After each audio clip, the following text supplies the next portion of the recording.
Ազգային ժողովի հարգարժան նախագահ, հարգելի պատգամավորներ, ձեզ եմ ներկայացնում Մրցակցության պաշտպանության հանձնաժողովի 2024 թվականի գործունեության հաշվետվությունը։ 2024 թվականի ընթացքում Մրցակցության պաշտպանության հանձնաժողովը ընդհանուր առմամբ նշանակել էր 3 միլիարդ 46 միլիոնից մի փոքր ավել տուգանք, իսկ բյուջե մուտքագրվել էր 1 միլիարդ 124 միլիոնից մի փոքր ավել գումար, մնացածը ենթադրում եմ հաջորդ տարիների ընթացքում կմուտքագրվեն կամ որոնք կբողոքարկվեն։ Մի քանի ինֆորմացիա ներկայացնում են հիմնական ուղղությունների հետ կապված, որոնցով Մրցակցության պաշտպանության հանձնաժողովի հիմնական ֆունկցիան է, միսիան է հանդիսանում, գերիշխող դիրք, բանակցային ուժեղ դիրքի չարաշահում, հակամրցակցային համաձայնություններ։ Անցյալ տարի ընդհանուր 3 վարույթ ենք ունեցել, սրանք ամենածանր իրավախախտումներն են, որոնց համար նախատեսված է ընդունվում քրեական պատասխանատվություն, դրանց արդյունքում ունեցել ենք 1 միլիարդ 78 միլիոնից փոքր ավել տուգանք։ Մի խնդիրը վերաբերում էր բենզինին, հիշում եք ժամանակ առ ժամանակ բենզինի շուկայում գները տնտեսապես չիմնավորված մեր կարծիքով իջնում են եւ այնուհետեւ տնտեսապես չիմնավորված պայմաններով բարձրանում են, այստեղ մենք կարծել ենք, որ գոյություն ունի հակամրցակցային համաձայնություններ, խոշոր բենզին ներկրող եւ վաճառող 4 ընկերությունների կամ դրանց փոխկապված ընկերությունների միջև, ինչի արդյունքում 2024 թվականին դեկտեմբերի 10-ին հանձնաժողովը կայացրեց որոշում, որով փաստեց ընկերությունների միջև հակամրցակցային համաձայնությունները եւ միևնույն ժամանակ մենք այդ տարի ուսումնասիրել ենք բենզինի, դիզելային վառելիքի եւ ավիակերոսինի շուկան ու նաեւ նայել ենք արդեն այլ տեսակի իրավախախտումներ, որ բենզինի կամ դիզելային վառելիքի մեջ մեր պատկերացում խառնվում էին այլ ապրանքներ, արդեն ուրիշ տնտեսվարների կողմից եւ դա վաճառում են քաղաքացիներին, այսինքն 2024 թվականում բենզինի շուկայի մեծածավալ ուսումնասիրություն է կատարվել, որտեղ մենք բացի վարչարություն անունց տուգանելուց մի քանի կարևոր արձանագրում ենք արել։ Ֆինանսների նախարարության ներկայացրել ենք բենզինի ակցիզային հարկի փոփոխման տրամաբանություն, ինչը կարծում եմ կստիպի տնտեսվարների միջև բալանսի կարգավորմանը։ Հիմա տրամաբանությունը աշխատում է հետևյալ ձև, որ որոշակի գումարի պարագայում մեծացվում է, դա նշանակում է,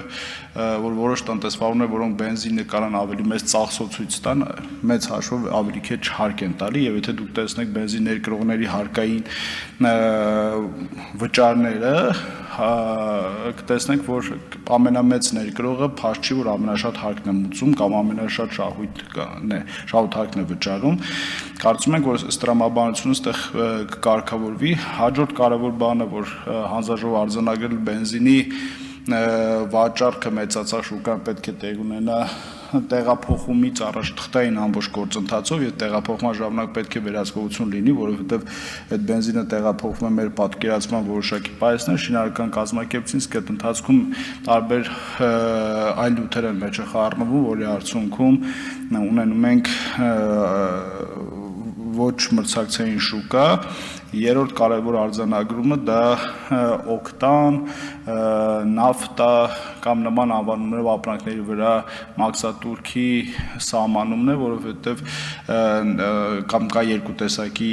բենզին, դիզել բերողների համար, որովհետև այդ ապրանքը Հայաստանի Հանրապետությունում չի կարող ազատ իրացվի, մեր պատկերացումը շատ հստակ է, որ այդ ապրանքը գալիս է վերջնարդյունքում խառնվում է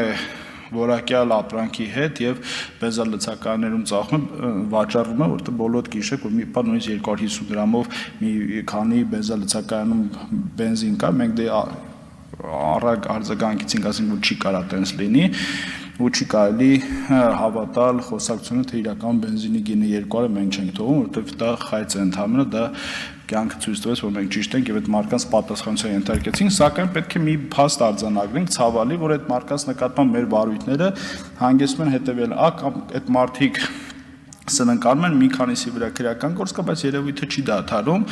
Մենք առաջարկել ենք երևույթի դադարեցման ինստիտուցիոնալ մեխանիզմ, քննարկել ենք կառավարության գործընկերների հետ, հուսում եմ դա կյանքի կկոչվի եւ այդ խնդրը հետայսու կվերանա։ Բացի այդ մենք նայել ենք նաեւ թվային շուկան տեղ ունեցող փոփոխություն, այնտեղ եւս մեծ տնտեսվարողներին ենք վերահսկում,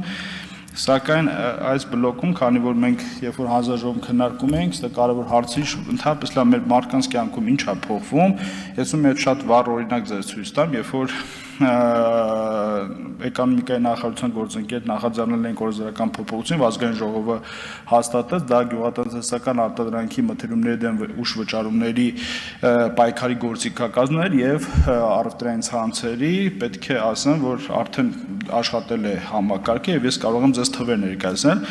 2024 թվականի մայիսի 6-ին 13 մթորակից վերցան ամբողջությամբ արդեն մարել էր իր բաները առանց վաճառության, շատ կարևոր ինդեքս է եւ մնացած 7-ը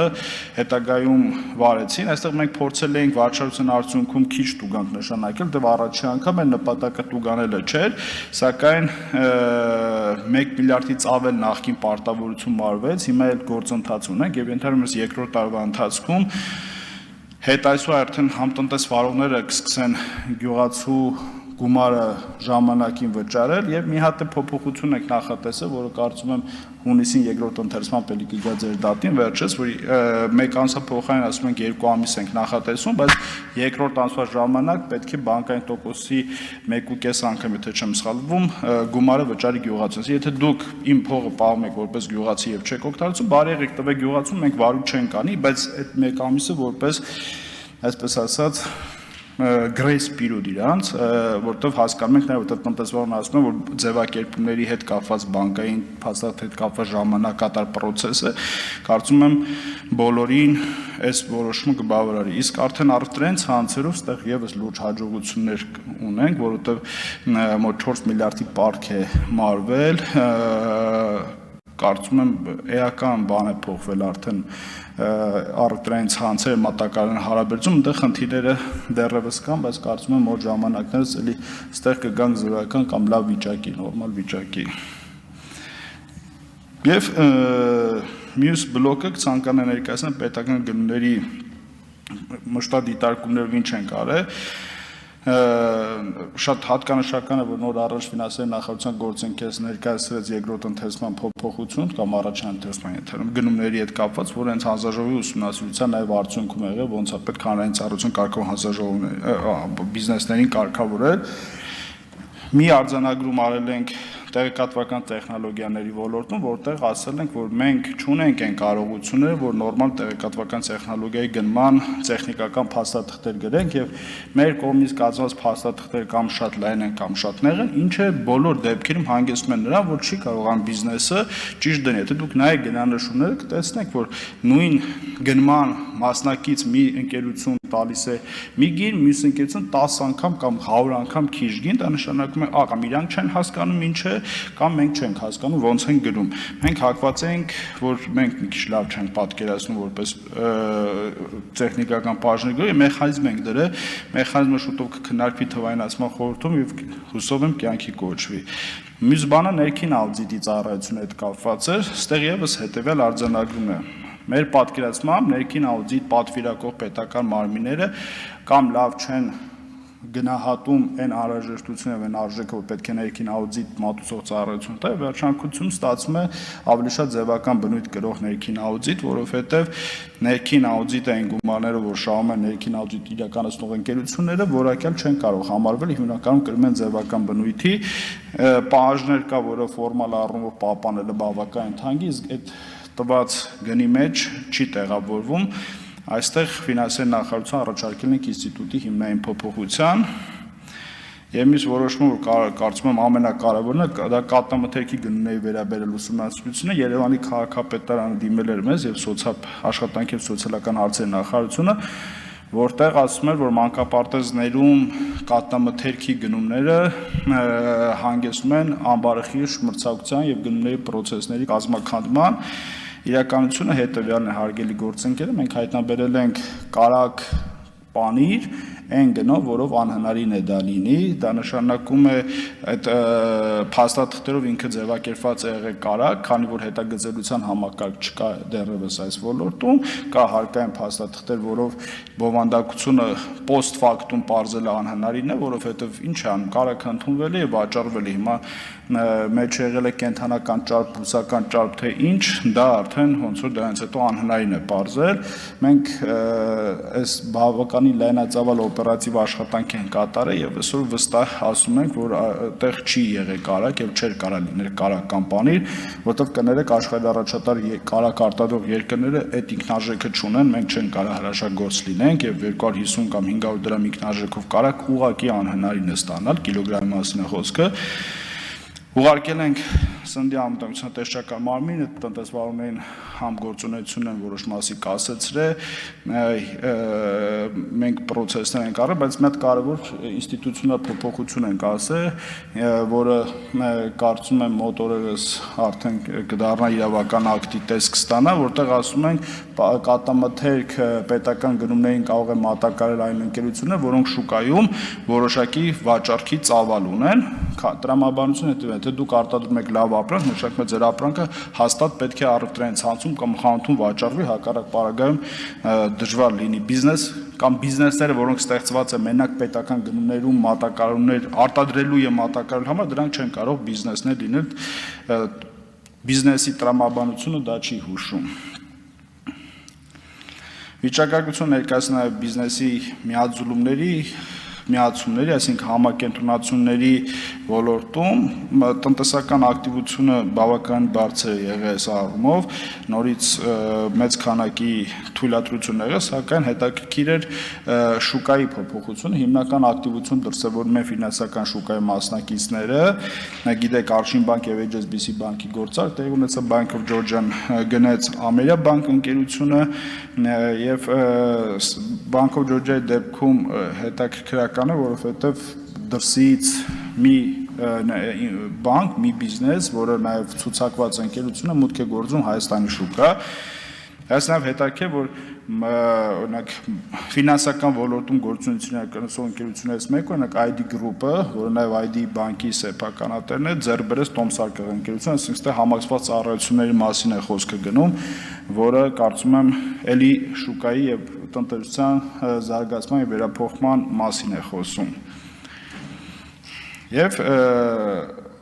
մի հսկա մենք կտոր ունենք, որը կոչվում է ամբարախիղճ մրցակցության վերահսկողություն, գիտեք հիմա որ արդեն մենք նոր սպառողների շահերի պաշտպանություն ենք անվանում դրա մի էական հատվածը, եւ եթե ազգային ժողովը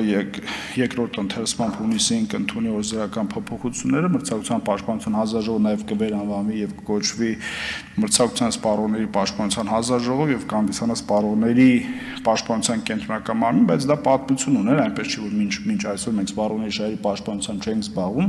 սա ամբարախիղճ մրցակցության ներքո էր, դա համար ես հաշվետվության մեջ հենց այդ լոգիկայով է ներկայացրել էի, ամբարախիղճ մրցակցություն մեկ բիզնեսների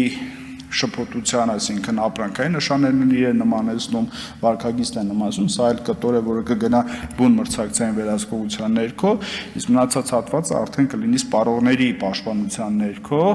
եւ անցյալ տարի մենք ուսումնասիրել էինք մանկապարտեզների գործունեությունը եւ տեսել էինք, որ մանկապարտեզը պետությունը ինչ է ասում, ասում են երկու չափանիշ կա, մեկ պետք է դու ֆիզիկական ենթակառուցվածքներով համապատասխանես մեր բաժնեն եւ երկրորդը բովանդակությամբ պետք է համապատասխանես մեր բաժնին, որպեսզի կարողանաս կրթական process գեներացնես, մեր մոտ մասնավոր մանկապարտեզների մասին է խոսքը, պետական ենթադրում հենց այդպես է կա, մասում մանկապարտեզներում պարզվեց, որ մեծ մասը չունի լիցենզիա, այստեղ նաև պետք է օբյեկտիվ լինել, օրենքը փոխվել էր, ենթադրում եմ տնտեսվարողները բավականին ջանք չէին թափել կամ չէին հասցրել ստանալ այդ լիցենզիաները եւ միանգամից բոլորին փակել է նաև խնդրացություն, այդ մարդիկ երեխաներին էին կրթում, մենք պետք է հասկանանք ինչքանով է էլի մեր ուզած չափանիշը, մարդկա, որը այնպիսի պայմաններում էր պահում, որ միանգամից է պետք այդ խնդիրը վերացնել, մարդը կար գործընթացում էր գտնվում, հիմա արդեն մեծ մասը ունեն լիցենզիա, ուրախություն մեզ նշենք, մի քանի մասնակից է մնացել, ընդհանուր մի 20 մասնակից, որոնք գործընթացը բոլորը գտնվում են ԿԳՍՄ-ի տիրույթում, հուսով եմ իրանք եւս վերջապես կավարտեն այս process-ը եւ մենք կարող ենք որպես պետություն ասենք, որ այն չափորոշիչները, որ Հայաստանի Հանրապետությունում սահմանված է, դրանք իրականության մեջ արդեն գոյություն ունեն։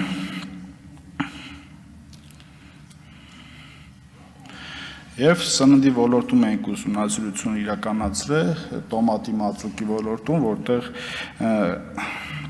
դեպքեր ենք արձանագրել, որտեղ տեխնիկական պարամետրերը չեն բռնում, բայց պարզ լեզվով ասած ոչ մասնագետ, այսինքն պամիդորի ծավալը չէր համապատասխանում այն ծավալին, որ պետքա լինի։ Հիմա ոնց անենք, որ sense բաների դեմ անդադ մենք պայքարենք, որտեղ հասկանում չես, այն լավ մի օր արեցինք, վաղը կարող է այդ խնդիրը նորից լինի։ Հիմա մենք բոլոր դեպքերում ռիսկերի համակարգ ենք մշակում, որտեղ ռիսկերի համակարգը մեզ հնարավորություն կտա ռիսկային ոլորտներում կարողանանք մտնել եւ դրա արդյունքում այդ ռիսկերի համակարգի տակ ստեղծվել նաև սպառողի օգնական գործիքը, որտեղ Հայաստանի Հանրապետության յուրաքանչյուր քաղաքացի, եթե ունի բողոք, ընդཐུպ մինչև անհատական բողոք, մեր համակարգի միջոցով շատ բարձ հարցերի միջոցով լրացնում է իր բողոքը, մենք դա ուղարկում ենք բիզնեսին, համի խնդիրն է լուծում, համը մեր համար սկսում է ռիսկի պրոֆիլ աշխատել։ Խնդրեմ, եթե քաղաքացիները ունեն որևէ խնդիր, թեկուզ եթե չեն կարող լրացնել, շատ պարզ է, բայց եթե չեն կարող, թող զանգահարեն, մենք իրենց կօգնենք, ու կսկսի այս համակարգը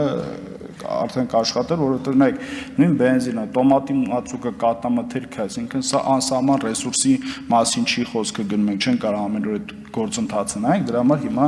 համ կառավարությունը, համ ՊԵԿ-ի գործընկերները թվայնացման գործիքներով հետագծելություն են փորձում ապահովել, որ մենք տեսնենք ապրանքի շարժը, հուսում եմ նաև հումքի հետագծելություն կլինի ժամանակի ընթացքում, երբ որ մենք կարող ենք տեսնել, թե վերջապես ասենք բուսական յուղը, որ ձեռք եք բերի, ինչի մեջ եք օգտագործել, ոչ թե անդադար մենք հաշվի ֆակտուրաներ ստուգելով գանք եւ բոլորիս իրավունքները կպաշտպանենք։ Եվ հանձնաժողովը ուսումնասիրել 5 շուկա, ասացի արդեն բենզինը մանրամասն, մի շուկան, որի մասին կասեիք, ենթադրում եմ այստեղ եւս փոփոխություն պետքա լինի, մրգային օղիների շուկան է, հիշում եք ակցիզային հարկը մրգային օղիների բարձրացրեցինք եւ հասցրեցինք ցորենի օղու հարկին, նպատակ ունենալով, որ կեղծարարությունը մրգային օղու ոլորտում, այսինքն կանխվի, որտեղ հաճախ մրգային օղի անվան տակ վաճառում են ցորենու խուսափելու զուտ ՊԵԿ-ը եւ էկոնոմիկան դիմել էր մեծ փոփոխությունը գնահատելու համար, պարզվեց, որ փոփոխության արդյունքում մրգային օղու շուկայի մի ստվար զանգված վերացավ, այսինքն իրականության մեջ դա միգուցե ցորենի օղ էր, բայց մի հատվածն է օբյեկտիվ չկարողացավ մրցակցության դիմակայել, հիմա մենք մեխանիզմ ենք առաջարկել, որտեղ ակցիզային հարկի դրույքաչափը փորձում ենք մեղմել, միևնույն ժամանակ հստակ վերահսկողության մեխանիզմ դնել, որ այն մարդով արտադրում է լավ մրգային օղի շուկայում տեղ ունենա, իսկ այն մարդիկ, որոնք չեն արտադրում, բնականաբար շուկայում չեն լինի։ Մյուսը էլեկտրական շարժիչով մեքենաների լիցքավորման շուկաներ, այստեղ կարծում եմ ուղերձը քաղաքապետարանի եւ կառավարության գործընկերներն շատ հստակ է եղել, պետք է սկսենք այդ ոլորտում ռազմավարություն ունենալ, թե որտեղ կարելի է այդ միացումները կատարել եւ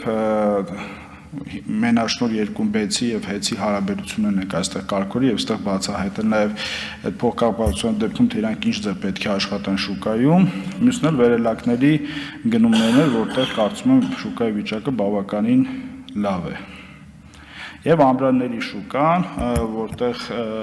երկու բան ենք ֆիքսել, մեկ երրորդ երկրներից ներմուծվող ամբրանների ազդեցությունը Հայաստանի Հանրապետության ամբրանների շուկայի վրա եւ երկրորդը թե մեր երկրում ամբրանների շուկայում ինչ է տեղ ունենում,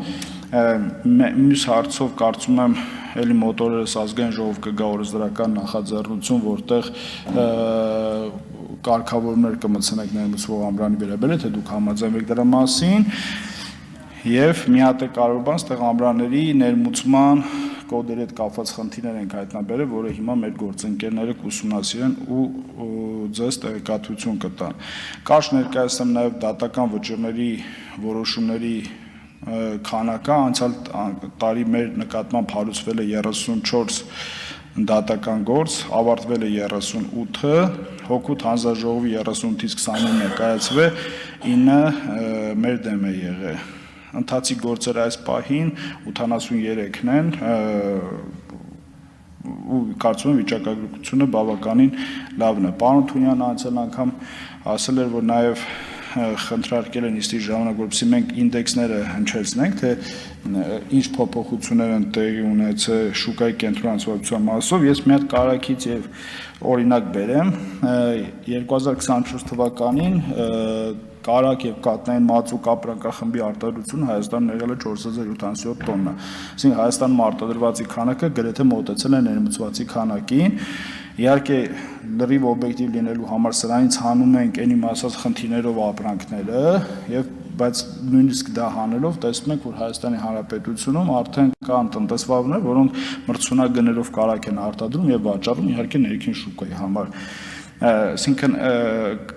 մենք այսօր եւս մեկ անգամ փաստում ենք, որ չկա Հայաստանի Հանրապետությունում մեկ շուկա, որտեղ եթե բիզնեսը ցանկանում է մուտք գործել եւ իրականացնել բիզնես գործունեություն, ինքը ունի խոչընդոտ։ Այո, կա մասշտաբի էֆեկտ, այո, շաքարավազի շուկայում գերիշխող դիրք ունեցող տնտեսվարող սուբյեկտը շարունակում է գերիշխող դիրք ունենալ, բայց տեսնում ենք մասշտաբաժինների փոփոխության դինամիկա եւ խաղացողների դինամիկա, որը կարծում եմ շատ կարեւոր է։ Եվ մի քանի ինդեքս էլ նշեմ ձեզ,